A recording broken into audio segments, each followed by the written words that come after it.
नमस्कार दोस्तों, कैसे हैं आप लोग। मैं रविकांत मणि त्रिपाठी उत्तर प्रदेश के जनपद देवरिया से आज अपने चैनल रविकांत मणि त्रिपाठी पे एक बार पुनः आप सभी का हृदय से स्वागत करता हूं, अभिनंदन करता हूं। और आज हम लोग अपना नया चैप्टर शुरू कर रहे हैं उत्तर प्रदेश माध्यमिक शिक्षा परिषद यानी यूपी बोर्ड कक्षा 12 से आचार्य श्री हजारी प्रसाद द्विवेदी जी के द्वारा लिखा हुआ एक महाशक्तिशाली निबंध। शक्तिशाली क्यों? क्योंकि साहित्य के दृष्टिकोण से बहुत ही मजबूत संस्कृतनिष्ठ और क्लिष्ट शब्दों के प्रयोग वाला यह निबंध अशोक के फूल आज मैं आपके सामने रखने वाला हूं। तो मित्रों, जो लोग भी हमारे चैनल पर पहले से जुड़े हुए हैं, जानते हैं, उन सभी से रिक्वेस्ट है कि प्लीज़ हमारे इस वीडियो को लाइक कर लीजिएगा और उन सभी फ्रेंड्स के साथ शेयर जरूर करने की कोशिश करिएगा जिन लोगों को भी आपको लगता है कि लाभ पहुंचाना चाहिए। जो भी मित्र पहली बार हमारे इस वीडियो पे पहुंच रहे हैं, उनसे रिक्वेस्ट करता हूं कि प्लीज़ हमारे चैनल को सब्सक्राइब कर लीजिए, अपने फ्रेंड्स के साथ शेयर करिए।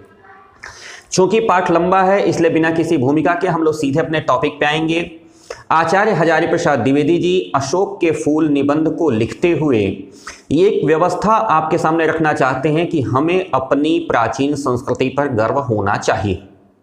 यदि हमें अपनी प्राचीन संस्कृति पे गर्व नहीं है तो फिर हमें अपने जीवन जीने का कोई अधिकार नहीं होना चाहिए, ऐसा उद्देश्य इस पाठ का निकल के आता है। आचार्य हजारी प्रसाद द्विवेदी जी आहत हैं इस बात को लेकर के कि हमारी जो प्राचीन संस्कृति रही है, जो पुराने समय का जो हमारा साहित्य रहा है, जो हमारे प्राचीन साहित्यकारों ने अपने साहित्य में सुंदर वस्तुओं का, मनोहर वस्तुओं का प्रयोग किया है, उसको हमारे वर्तमान साहित्य ने क्यों छोड़ दिया। वर्तमान साहित्य में भी उसे होना चाहिए था, क्योंकि जो चीज़ें साहित्य में होंगी वो चीज़ें समाज में परिलक्षित होंगी। तो आइए इन्हीं उद्देश्यों की पूर्ति के लिए हम लोग शुरू करते हैं। आचार्य हजारी प्रसाद द्विवेदी जी। दूसरी चीज, एक चीज और मैं स्पष्ट करता चलूं अपने पाठ को शुरू करने के पहले कि अशोक का फूल, आप लोगों ने जो अशोक का वृक्ष देखा होगा, हमारे घरों में होता है, जो ऐसे शंक्वाकार पूरा इकट्ठा होता है, ऐसे नीचे की तरफ पत्तियां लटकी होती हैं। दरअसल हजारी प्रसाद द्विवेदी जी स्थापित करना चाहते हैं, इस बात को आपके सामने साबित करना चाहते हैं कि यह वह अशोक नहीं है जिसे हम लोग अशोक मानेंगे। जिस अशोक वाटिका में सीता जी को रावण ने रखा था, उस अशोक वाटिका का अशोक दूसरा था, यह वह अशोक नहीं है। जो तरंगायित पत्र यानी जो इसका पत्ता देखे होंगे ना, हल्का जिग-जैग टाइप का ऐसे ऐसे ऐसे ऐसे होता है, वो नहीं। इस पौधे को हमारे आचार्य श्री हजारी प्रसाद द्विवेदी जी अशोक मानने से इनकार करते हैं। यह वह अशोक नहीं है, यह एक शो प्लांट हो सकता है। वास्तविक जो अशोक है वह अशोक दूसरा है, जिसका वर्णन हम लोग आगे अपने इस पाठ में करेंगे। ठीक है मित्रों, फिर आइए बिना किसी औपचारिकता के शुरू करते हैं। रिक्वेस्ट वही है कि प्लीज़ हमारे इस चैनल को सब्सक्राइब, वीडियो को लाइक और अपने फ्रेंड्स के साथ शेयर करने का प्रयास जरूर करिएगा। सभी सम्मानित शिक्षकगण, प्रधानाचार्यगण और जो भी हमारे अभिभावकगण हमारे चैनल पर जुड़ते हैं, सभी का सादर अभिवादन। हमारे प्यारे प्यारे स्टूडेंट्स जो हमारे साथ बड़े हृदय की गहराइयों से जुड़ते हैं और जिनका बड़ा स्नेह प्रेम मुझे मिलता है, आप लोग लगातार मुझे कमेंट्स करते हैं जिससे मेरा उत्साह बढ़ता है। सभी को उज्जवल भविष्य की मंगल कामना, यशस्वी होने के आशीर्वाद के साथ शुरू करते हैं। कहते हैं हजारी प्रसाद द्विवेदी जी, अशोक में फिर फूल आ गए हैं। देखिए, पहला ही लाइन कॉन्ट्राडिक्टरी शुरू हो गया। जिस वृक्ष को हम लोग देखते हैं ना अशोक, उसमें फूल नहीं आते। मैंने कभी नहीं देखा अपने 34-35 साल की उम्र में, मैं कभी नहीं देखा अशोक में फूल आते हुए। पहली कंट्राडिक्टरी लाइन से अपना निबंध शुरू करते हैं। कहते हैं अशोक में फिर फूल आ गए हैं, यानी अशोक में फूल आ गया। फूल कैसे हैं? इन छोटे छोटे फूल, छोटे छोटे हैं, लाल लाल लाल लाल हैं, पुष्पों के मनोहर स्तवकों में। स्तवक का मतलब होता है पुष्पों के नीचे जो कलियों जैसा हिस्सा होता है, यानी पुष्पवृंत, यूं कह लें कलियां। स्तवक का मतलब कलियां ही आप समझ लीजिए। कह रहे हैं इन छोटे छोटे लाल लाल पुष्पों के जो मनोहर स्तवक हैं, यानी मन को हरण कर लेने वाले, अपने मन को, चित्त को अपनी तरफ आकर्षित करने वाले ये जो पुष्प हैं, इसमें कितना मोहक भाव है, ये कितना अपने अंदर आपको आकर्षित करने की क्षमता रख लेते हैं। शायद यही कारण रहा होगा कि बहुत सोच समझ करके कंदर्प देवता ने लाखों मनोहर पुष्पों को छोड़ करके सिर्फ 5 को अपने तुंगली में स्थान देने योग्य समझा। अभी आगे उसकी व्याख्या करेंगे ये 5 कौन है। तो कह रहे हैं कि लेखक का ये मत है, यानी द्विवेदी जी का, कि यही कारण रहा होगा, ये इतने सुंदर पुष्प हैं कि कंदर्प देवता यानी कामदेव, जो प्रेम के देवता माने जाते हैं, जो श्रृंगार के देवता माने जाते हैं, ऐसे काम देवता ने जिस धरती पे पाए जाने लाखों मनोहर, माने लाखों सुंदर पुष्पों को छोड़ करके, लाखों आकर्षक पुष्पों को छोड़ करके सिर्फ 5 को अपने तर्कश में स्थान दिया होगा। तर्कस, यहाँ पीठ पे बांधा जाता है ना, जिसमें से बाण निकालते हैं, धनुष पर चढ़ाते मार देते हैं, तो अपने तर्कस में डालने लायक सोचा होगा। उसमें से एक यह अशोक भी है। एक उन 5 पुष्पों में से एक कौन है? यह अशोक भी है। लेकिन वर्तमान परिदृश्य में कहता है लेखक कि इस अशोक को देख करके, कौन सा? पुष्पित यानी खिले हुए अशोक को देखकर मेरा मन उदास हो जाता है। उदास इसलिए नहीं हो जाता है कि सुंदर वस्तुओं को देखकर उनको हतभाग्य समझने मुझे कोई विशेष रस मिलता है। हतभाग्य अभागा, जिसका भाग्य मार दिया गया हो, जो भाग्यहीन हो गया हो। ऐसा नहीं है कि जो सुंदर वस्तु होती है उसको देख करके मेरा मन उदास हो जाता है। जैसे कुछ लोगों के अंदर होती है ना आदत कमियां निकालने की, अच्छी चीज उनको अच्छी नहीं लगती, मतलब उनको जो खराबी होती है वही खोजते हैं। एक बार एक अध्यापक थे, अपनी कक्षा में गए और एक सफेद पन्ना लिए और उस पन्ना पे पेन से एक डॉट बिंदी लगाए और सारे जितने भी स्टूडेंट्स थे उनके सामने ऐसे पन्ना खड़ा कर दिया। कहा, बेटा क्या दिखाई दे रहा है? ज़्यादातर बच्चों ने यह बताया कि सर वो ऊपर कोने में जो काले रंग की बिंदी है। कहा, एक बात बताओ, इतना बड़ा सफ़ेद पन्ना तुमको दिखाई नहीं दिया, एक काले रंग की बिंदी दिखाई दे गई? सोचने वाली बात है। बस वैसे ही कुछ लोग होते हैं कि उनको नकारात्मक चीज़ें दिखाई देती हैं। कह रहा है हमारा लेखक कि नहीं, मेरे साथ ऐसा नहीं है। ऐसा मत समझिएगा कि सुंदर वस्तुओं को अभागा समझने मुझे बड़ा आनंद मिलता है। कुछ लोगों को मिलता है, वे बड़े दूरदर्शी होते हैं। दूरदर्शी होते हैं, ये व्यंग्य है, व्यंग्य व्यंजना प्रयोग है। वे बड़े दूरदर्शी होते हैं, वो बहुत दूर तक देख लेते हैं। जो कुछ भी सामने पड़ गया उसके जीवन के अंतिम मुहूर्त तक का हिसाब लगा लेते हैं, यानी उसकी अच्छाई और उसकी बुराई। तो अच्छाई को छोड़कर क्योंकि जो कमियां हैं ना, वो उसको अंतिम तक खंगाल डालते हैं, मतलब केवल उसकी कमियां ही गिना देते हैं। कह रहा है एक लेखक कि हमारी दृष्टि इतनी दूर तक नहीं जाती, मतलब मैं उसकी कमियां नहीं ढूंढता, फिर भी मेरा मन इस फूल को देख करके उदास हो जाता है। फूल सुंदर है, मनोहर है, आकर्षक है, फिर भी लेखक का मन उदास अगर हो जाता है तो लेखक कह रहा है असली कारण तो मेरे अंतर्यामी जानते होंगे। अब उदास होने का क्या कारण है, मेरा मन क्यों उदास हो जाता है, इसके असली कारण कौन जानता होगा? मेरे अंतर्यामी जानते होंगे। कुछ थोड़ा सा अनुमान मैं कर सकता हूं, जो थोड़ा बहुत अंदाजा मेरे मन में आ रहा है वो मैं आपको बता दूं कि भारतीय साहित्य में जो भारत का जो साहित्य रहा है, और इसलिए जीवन में भी, क्योंकि साहित्य समाज का दर्पण होता है। जैसा कुछ पुस्तकों में लिखा जाता है, सांसारिक लोग वैसा अपने आप को ढालने का प्रयास करते हैं। हम राम जैसा बनने का प्रयास करते हैं, हम कृष्ण जैसा बनने का प्रयास करते हैं। क्यों?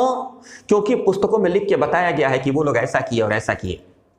तो साहित्य में, और यही कारण है कि जीवन में भी इस पुष्प का प्रवेश और निर्गम, यानी साहित्य में इस पुष्प को प्रवेश कहां मिला, माने पहली बार किस कवि ने या किस लेखक ने इस पुष्प का प्रयोग अपने साहित्य में किया, और अंतिम बार किस कवि ने इसका प्रयोग किया जिसके बाद इस पुष्प का प्रयोग होना साहित्य में बंद हो गया, यानी उसके बाद के कवियों ने इस पुष्प का नाम लेना अपनी कहानियों किताबों में बंद कर दिया।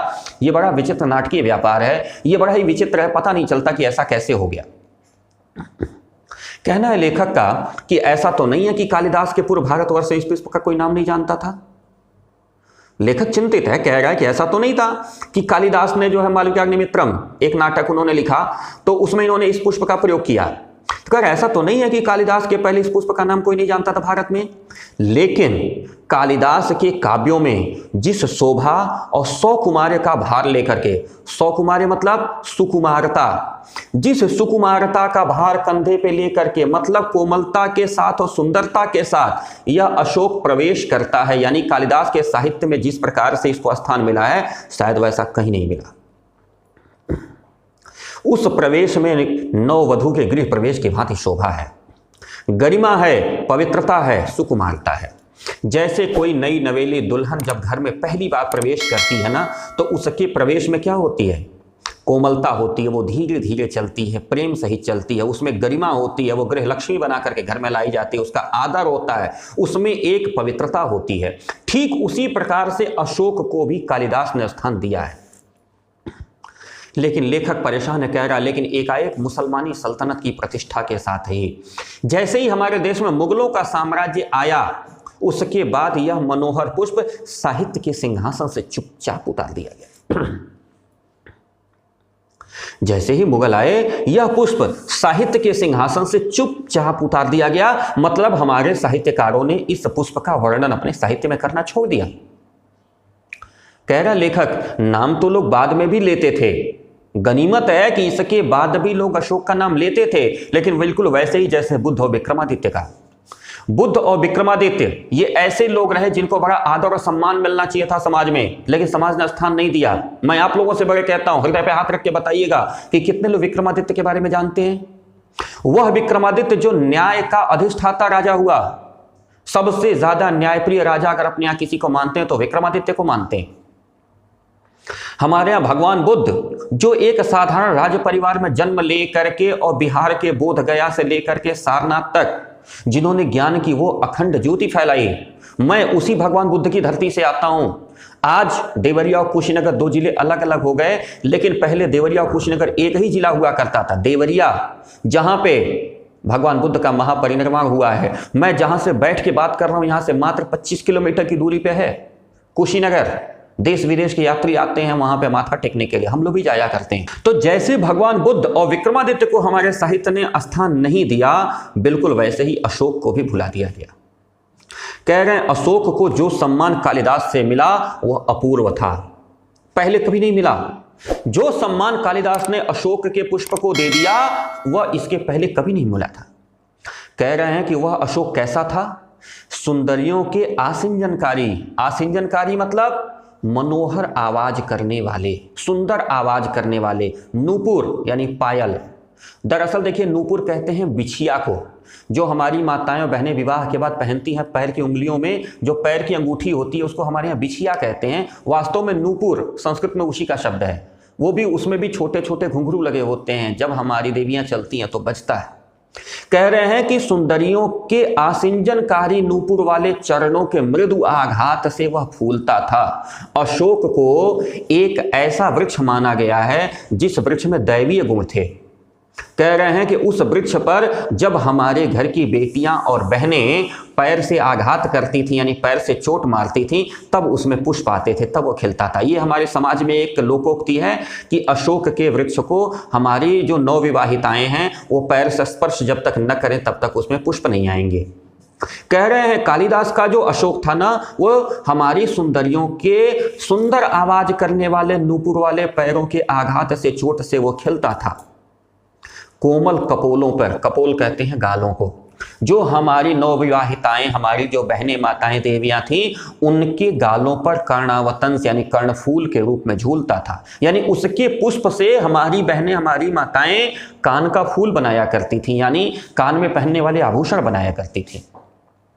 और आगे देखिए साहित्यिक प्रयोग फिर द्विवेदी जी ने किया है। और चंचल नील अलकों की अचंचल शोभा को 100 गुना तक बढ़ा देता था। अलक कहते हैं बाल को, जो बालों की लट होती है ना उसको बोलते हैं अलक। कह रहे चंचल नील अलकों की, नीले रंग की जो चंचल अलके हैं, यानी बाल हमेशा हिलते डुलते रहते हैं, चंचल होते हैं।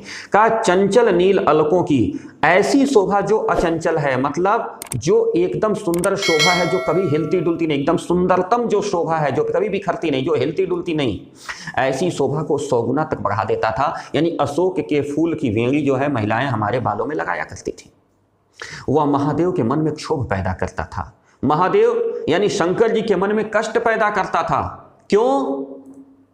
शंकर जी तो वैराग्य के देवता है ना, वो तो 84 लाख वर्ष चले जाते हैं समाधि में, उसी में रह जाते हैं, सती को त्याग कर देते हैं। अब ऐसे व्यक्ति जो भभूत पकड़ करके संसार की राख लपेट करके और राक्षसों के साथ रहता हो, अब ऐसे व्यक्ति को प्रेम की क्या आवश्यकता? तो क्या हुआ, उनके मन में यह कष्ट पैदा करता था, यानी प्रेम की भावना जगाता था और उनको कष्ट होता था क्योंकि उनके मन में वैराग्य है। कह रहे मर्यादा पुरुषोत्तम भगवान श्री राम के चित्त में सीता का भ्रम पैदा करता था। अर्थात मर्यादा पुरुषोत्तम क्योंकि वो गृहस्थ बन के आए थे, उनके मन में सीता के प्रति प्रेम पैदा करता था। यह वह अशोक है, कह रहे मनोजन्मा देवता के एक इशारे पर कंधों पर से फूट पड़ता था। मनोजन्मा देवता कामदेव, मनोज मन से उत्पन्न होने वाले देवता, हमारे मन में प्रेम उत्पन्न होता है। कह रहे मनोजन्मा देवता का एक इशारा होता था और यह कंधे पर से चल पड़ता था, अशोक के फूल का बाण, और सामने वाले के हृदय में लगते ही उसके अंदर प्रेम प्रस्फुटित कर दिया करता था। कह रहे हैं अशोक किस कुशल अभिनेता की तरह, जैसे हमारे फिल्म में कोई अभिनेता एकाएक स्टेज पे आता है, बहुत सुंदर अपनी कलाकारी दिखाता है और धीरे से निकल जाता है, बिल्कुल वैसे ही साहित्य के मंच पे यह अशोक झम से आया और दर्शकों को अभिभूत करके यानी दर्शकों को प्रभावित करके प्रसन्नचित करके खप से निकल गया यानी धीरे से निकल गया, किसी को अंदाजा नहीं लगने पाया। यानी अशोक का फूल कालिदास जी के माध्यम से एकाएक साहित्य में घुसा और मुगल सल्तनत की प्रतिष्ठा के साथ ही धीरे धीरे साहित्य से निकल गया, किसी को पता भी नहीं चल पाया। लेकिन जितने देर तक यह साहित्य में रहा, उस कालखंड के साहित्य में अशोक ने अपनी प्रतिभा से सबको प्रसन्नचित किया। कह रहा लेखक, कंदर्प देवता के अन्य बाणों की कदर तो आज भी दुनिया में ज्यों की त्यों है। इस अशोक के अलावा जो बाकी 4 बाण थे पुष्पों के, उनकी कदर तो दुनिया में ज्यों की त्यों है। जैसे अरविंद को किसी ने भुलाया क्या? कमल, कमल तो आज भी है, सम्मान का प्रतीक है, आज भी कमल सुंदर दिखता है, साहित्यकार कमल का प्रयोग करते हैं अपने यहाँ। आम कहीं छोड़ दिया गया? आम भी है।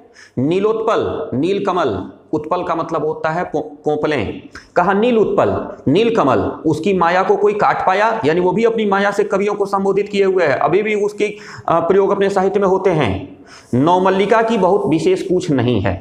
नौमल्लिका यानी चमेली, नौमल्लिका कहते हैं चमेली को, चमेली का संस्कृत निष्ठ नाम है नौमल्लिका। देखिए 4 बाण मिल गए, अरविंद, आम, चमेली और नीलकमल, इन चारों को कहीं भुलाया गया?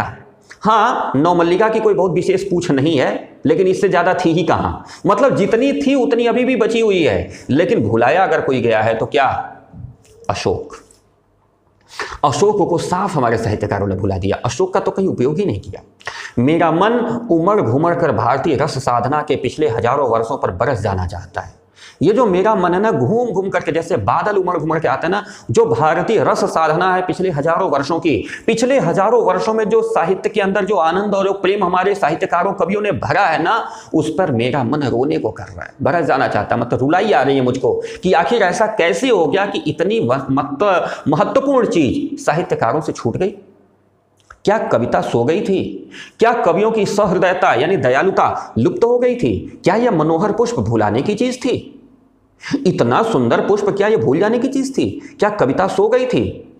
ना, मेरा मन यह मानने को तैयार नहीं है, मेरा मन यह मानने को तैयार नहीं, कारण कुछ ना कुछ और रहा होगा।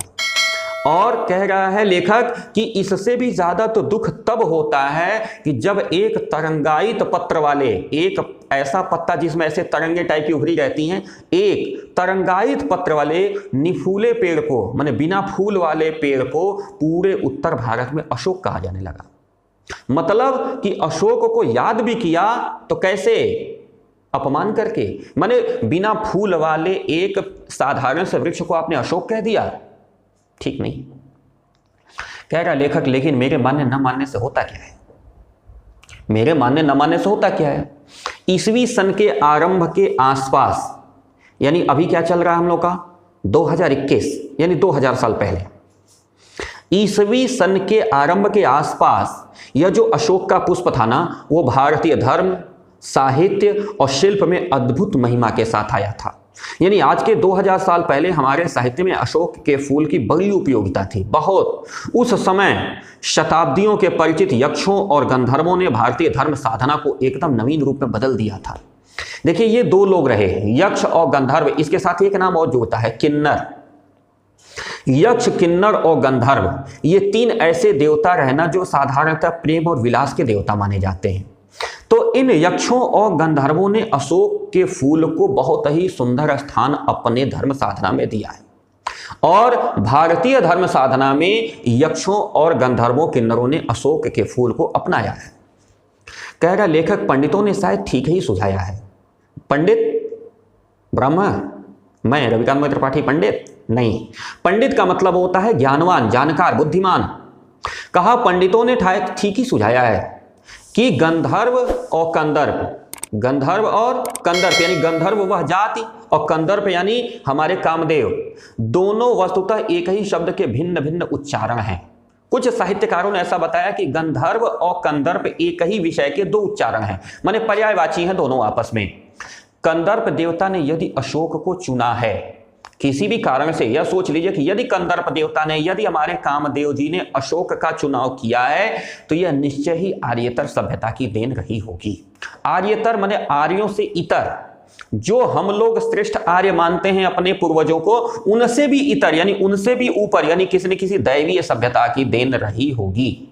ये जो आर्यतर जातियां थीं यानी ये जो देवी जातियां थीं, उनके उपास्य कौन थे? वरुण, जो आज के समय में हमारे जल के देवता माने जाते हैं। कुबेर, जो धन के देवता माने जाते हैं। वज्रपाणी, वज्रपाणी यानी इंद्र, यक्षपति, यक्षों के राजा यानी इंद्र, जिनके हाथ में वज्र है ऐसे वह वज्रपाणी। तो इन जो जातियां थी आर्यतर यानी जो दैवी जातियां थी, इनके उपास्य कौन थे? माने ये किसकी उपासना करते थे? वरुण देव की उपासना करते थे, कुबेर की उपासना करते थे, इंद्र की उपासना करते थे। कंदर्प कह रहा है लेखक, यद्यपि कामदेवता का नाम है लेकिन है वो गंधर्व का ही पर्याय, मतलब वो एक गंधर्व जाति का ही व्यक्ति था।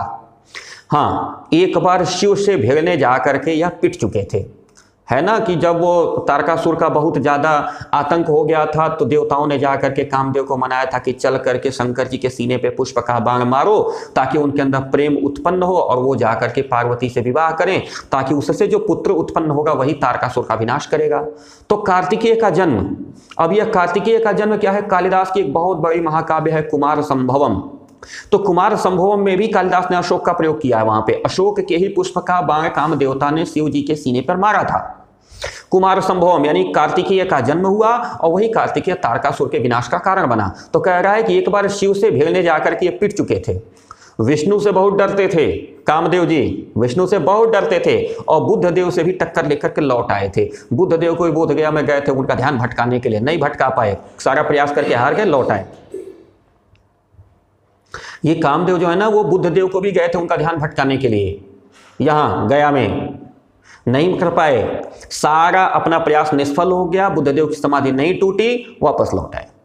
लेकिन कंदर्प देवता यानी कामदेव हार मानने वाले जीव नहीं हैं। अच्छा, एक आप बताइए, क्या इश्क और मोहब्बत, जिसको हमारे यहाँ हिंदी और संस्कृत में प्रेम कहते हैं, हार मानती है क्या? जो हार मान जाए वो इश्क कहाँ? कंदर्प देवता हार मानने वाले जीव नहीं थे।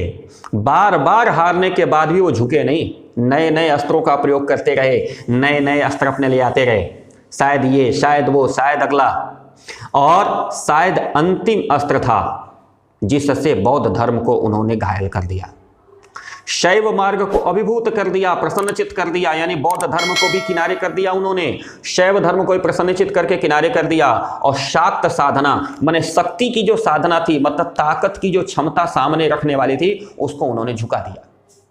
वज्रयान इसका सामने सबूत है। वज्रयान यानी जो बौद्ध मतावलंबी, जो बौद्ध भिक्षु आया था अपने यहाँ, वो इसका सीधे सीधे सबूत है कि उसके बाद बौद्ध धर्म का प्रचार प्रसार बंद हो गया। जैसे ही कामदेव आ गए, इन्होंने प्रेम का बाण चला दिया, फिर उसका वैराग्य साधना खत्म होती चली गई। कह रहे कौल साधना इसका साधारण प्रमाण है और कापालिक मत तो इसका स्पष्ट गवाह है। यानी बौद्ध धर्म जो सीधे सीधे वैराग्य की तरफ ढकेलता था, बुद्ध जी क्या करते थे कि बीमार आदमी को देखे तो कहे आदमी बीमार क्यों पड़ता है, मरे हुए आदमी को देख ले तो कहे यार आदमी मरता क्यों है। ये क्या है? ये वैराग्य की तरफ ढकेलने वाली चीज को उन्होंने फिर खींच करके प्रेम की तरफ ले आया। तो कहते हैं कापालिक मत, वज्रयान, ये सब इसके सबूत हैं कि प्रेम प्रस्फुटित हुआ और वैराग्य समाप्त हो गया। स्टेटमेंट याद रखने वाली चीज, रविंद्रनाथ ने इस भारतवर्ष को महामानव समुद्र कहा है। मेरी जानकारी में कम से कम 10 बार यह प्रश्न पूछा गया है कि भारत को महामानव समुद्र किसने कहा? गुरुदेव रविंद्रनाथ टैगोर ने महामानवों का समुद्र कहा है। जैसे समुद्र में विभिन्न प्रकार की नदियां, विभिन्न प्रकार के जलचर आकर के एक साथ रहते हैं ना, वैसे ही हमारे भारतवर्ष में विभिन्न प्रकार के मतों वाले, विभिन्न प्रकार के जाति वर्ग वेशभूषा वाले महामानव एक साथ रहते हैं। इसलिए हमारे भारतवर्ष को उन्होंने महामानव समुद्र कहा है। मतलब यूनिटी इन डाइवर्सिटी को उन्होंने एक शब्द में परिभाषित कर दिया है, महामानव समुद्र। विचित्र देश है यार ये अपना भारत। असुर आए, आर्य आए, शक आए, हूण आए, नाग आए, यक्ष आए, गंधर्व आए, और यदि वर्तमान काल में देखा जाए तो क्या नहीं आए? मुगल आए, डच आए, अंग्रेज आए, कौन नहीं आया? पुर्तगाली आए, और हमने सबको अपने यहाँ स्वीकार किया, किसी को भगाया नहीं। ये हमारी आचरण देखिएगा। न जाने कितनी मानव जातियां यहाँ आई और आज के भारतवर्ष को बनाने में अपना हाथ लगा गई।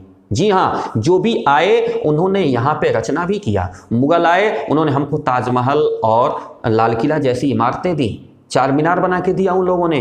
अंग्रेज आए, सरधना जैसा चर्च बना के उन्होंने हमको दिया। यानी जिसने भी आया हमारे भारतवर्ष को बनाने में अपना योगदान उन्होंने किया। और यही कारण है कि इसको हम लोग हिंदू क्या कहते हैं, रीति नीति कहते हैं, अपना आचरण व्यवहार, अपने कस्टम्स, अपने रिचुअल्स कहते हैं, जिसके बलबूते पे हम लोग जीते हैं। ये जो हमारे रिचुअल्स है ना, ये अनेक आर्य और आर्येतर सभ्यताओं की देन है।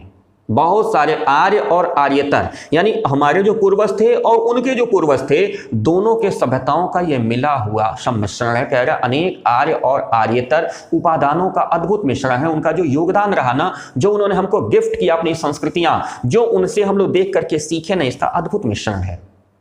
एक एक पशु, एक एक पक्षी न जाने कितनी स्मृतियों का भार लेकर के हमारे सामने उपस्थित है। हर एक पशु, हर एक पक्षी उस प्राचीन काल की गवाही देने के लिए हमारे सामने है। क्योंकि जो पशु पक्षी आज दिखाई देते हैं ना, यदि आज के 2000 साल पहले के साहित्यकारों के द्वारा अपने साहित्य में प्रयोग किए गए हैं, इसका मतलब ये पशु पक्षी उस समय से लेकर इस समय तक की विरासत को ढोकर के ले आए हैं। यदि कालिदास के समय में मोर था और आज भी मोर है, तो इसका मतलब इस पशु पक्षी ने अपनी विरासत को संजो करके वहां से यहां तक लाया है। उसी प्रकार अशोक की भी अपनी एक स्मृति परंपरा है। अशोक की भी अपनी एक याद की व्यवस्था है कि उस समय से इस समय तक अशोक का क्या हुआ, कैसे हुआ, उसको याद में रखा जाए।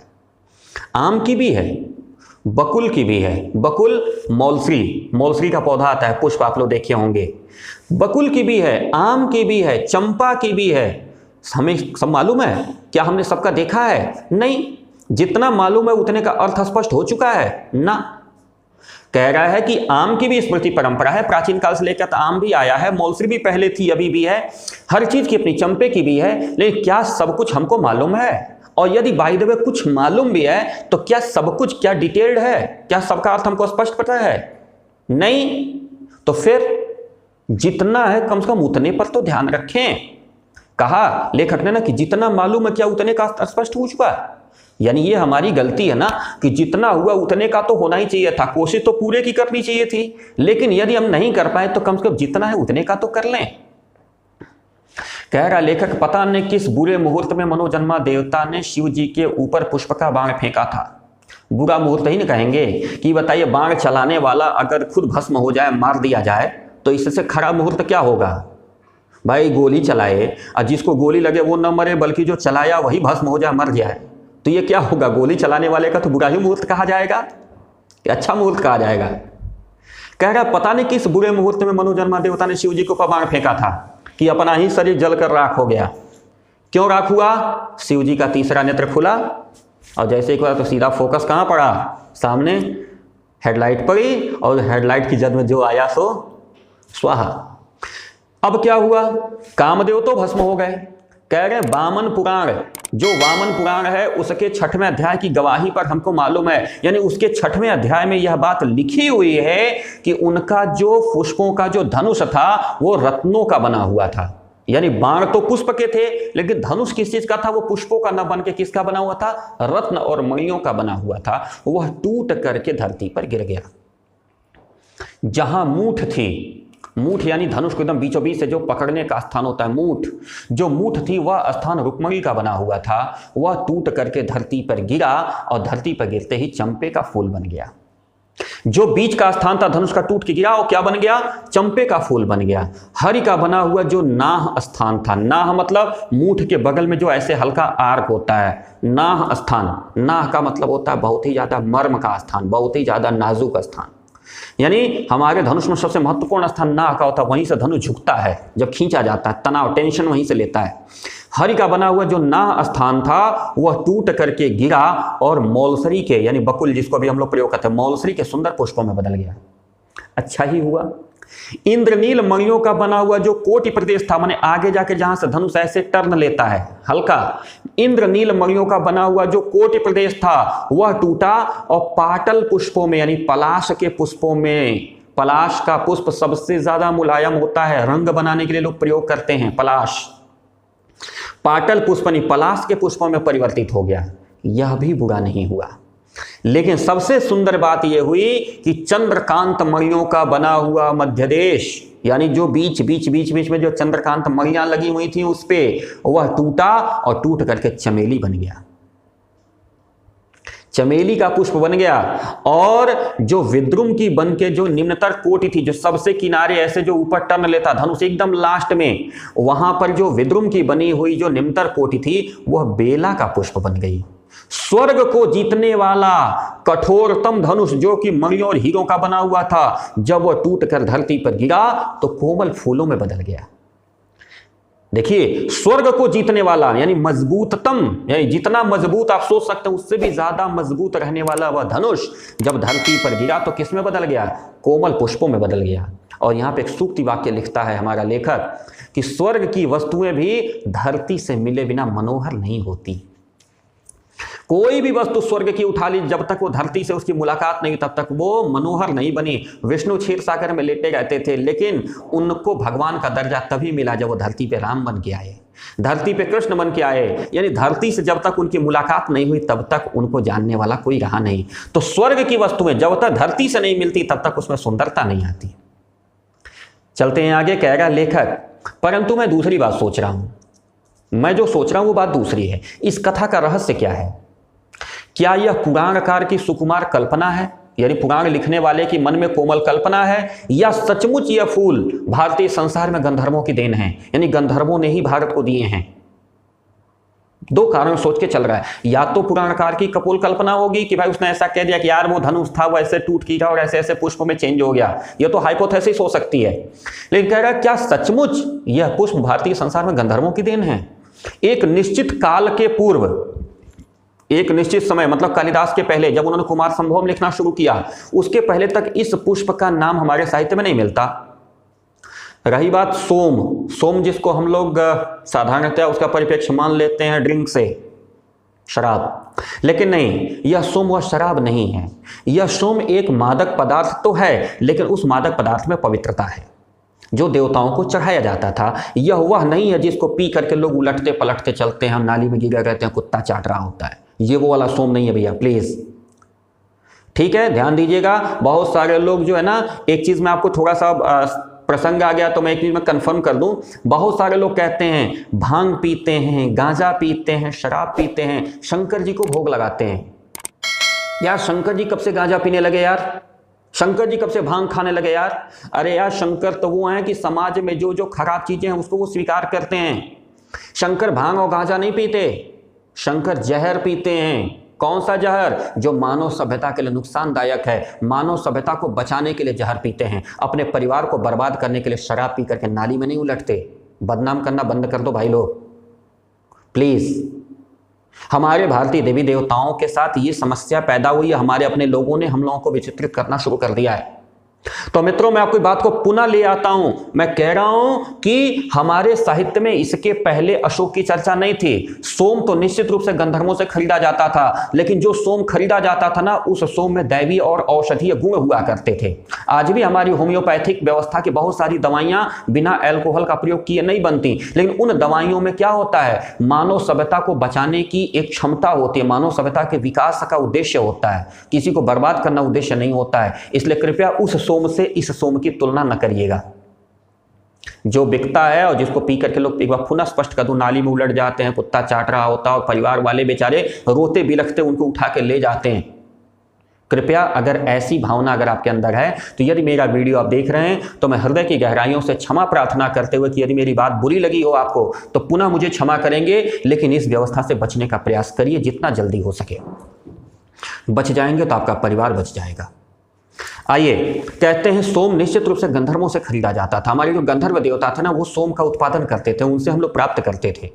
जो ब्राह्मण ग्रंथ हैं, ब्राह्मण ग्रंथ यानी जो ब्रह्मा के हेतु से लिखे गए हैं, जिन ग्रंथों में शास्त्रीय यज्ञ और ज्ञान की पद्धति सिखाई गई है, ऐसे ग्रंथों की जो यज्ञ विधि है ना, उस यज्ञ विधि में अभी भी बताया गया है कि सोम का क्या उपयोग होता है, उसकी आहुतियां दी जाती थी। तो कह रहे क्या ये भी गंधर्वों की देन है?